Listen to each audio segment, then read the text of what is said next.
Hey everybody, welcome back to our furniture flipping adventure. I seem to have broken my regular lapel mic, so you're going to have to deal with voiceovers again today. I have some exciting projects to get into. 3 as a matter of fact. All of them are small and taking up valuable space in my shop, so they need to be moved on out.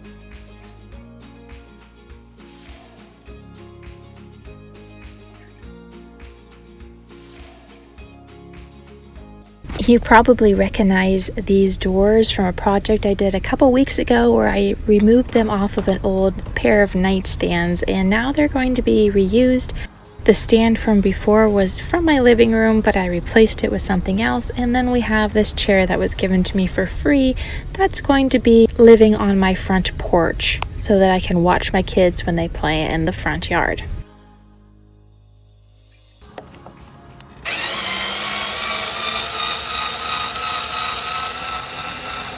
I'm starting off by removing all the old magnetic closures from the doors, as well as the decorative plates on front. I'm going to throw those in my stash because you never know when I might want them.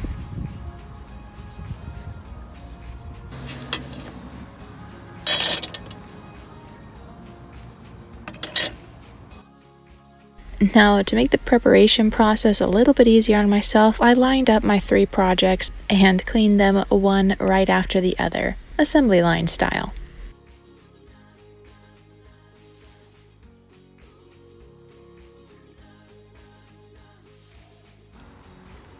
I followed the same process with my sanding, using a 220 grit sandpaper wrapped around an older sanding sponge that has long passed its glory days. All the pieces get a good scuff sand so that my paint is sure to stick nice and tight. Is that really a thing? Does paint? It's gonna stick well. My paint's gonna stick really well.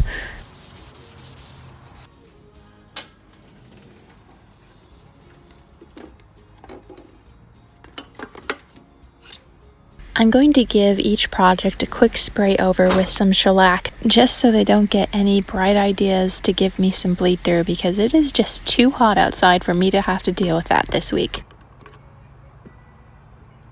This very bright yellow is going to be for my porch chair, and I'll be spraying on multiple coats, and I mean multiple, because yellow is just, well, let's just say it doesn't like to cover very well. It tends to be a bit finicky and need a couple extra coats here and there. And if you're wondering why I'm not going to spend any time bondoing up those cracks in the chair or getting it really nice and smooth, it's because it's going to sit on my porch. It's going to get a lot of heat, a lot of rain, and it's going to get ruined. It just is. On that note, I am looking for a good outdoor sealer to put on it to help it last as long as it possibly can. So if you have a good one, please recommend it to me down in the comments. At the end of filming this video, I have not yet sealed the chair because I just don't have an outdoor sealer.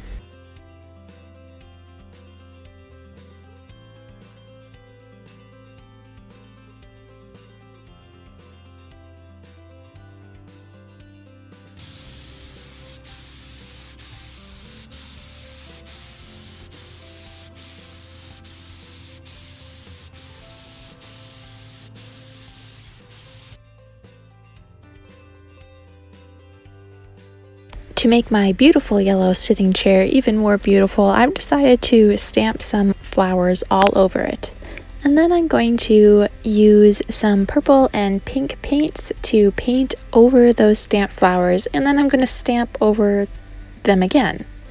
I hope that makes sense. Anyway, in hindsight, I should have chosen some brighter colors. I'm actually not 100% pleased with my pinks and purples and wish I'd have thrown a little bit of turquoise and red in instead. But hindsight is 20/20, and now that it's done, I'm not about to redo it.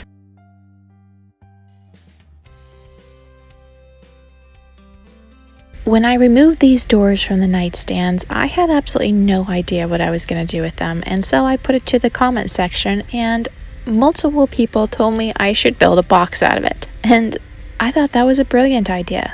I've never built a box before, but I mean, how hard can it be? And because I haven't played around with my clay enough lately, I decided to put moldings all over the fronts of those panels to give it some flair and give me something to do one evening when I was bored.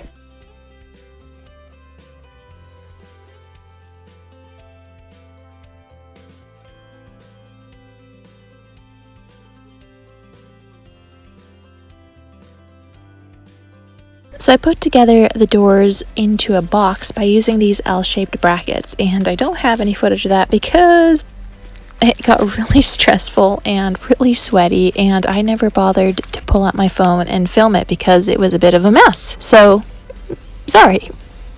But here's a box, and it's finished, and now I'm going to spray it with a base of black spray paint, and then I'm going to be dry brushing over top of that. You may notice that my clay has two different patterns. This is because my box is going to sit up snugly against my piano and only display two sides at a time. So I decided, why not have a different pattern so I could have a different vibe.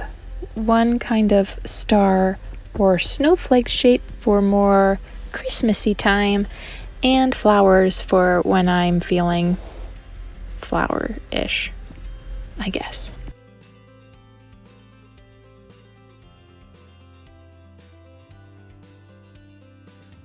After my painting was all done, I added some silver rub and buff over the details of all the sides. And then on the snowflakey sides, I went back with this Opal Magic Wax in the color turquoise and added just a little bit over top. It didn't turn it turquoise, and I tested that out in a small area because that wasn't the look I was going for, but it did add a kind of pearlescent shine with a tinge of blue, which is what I was hoping for.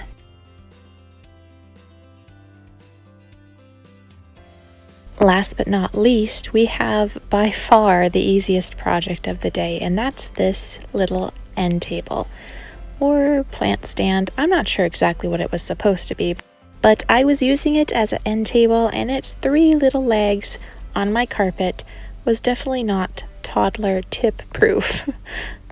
I nearly lost my coffee multiple times, and that's when I knew it needed to be traded out for something a little more solid and sturdy.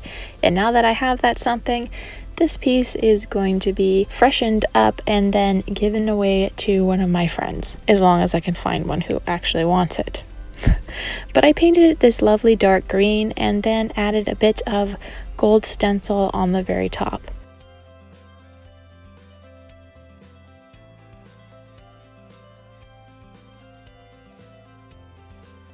So there we go, sunshine and flowers by my front door, and a lovely box right inside my door where I can now stash my umbrellas.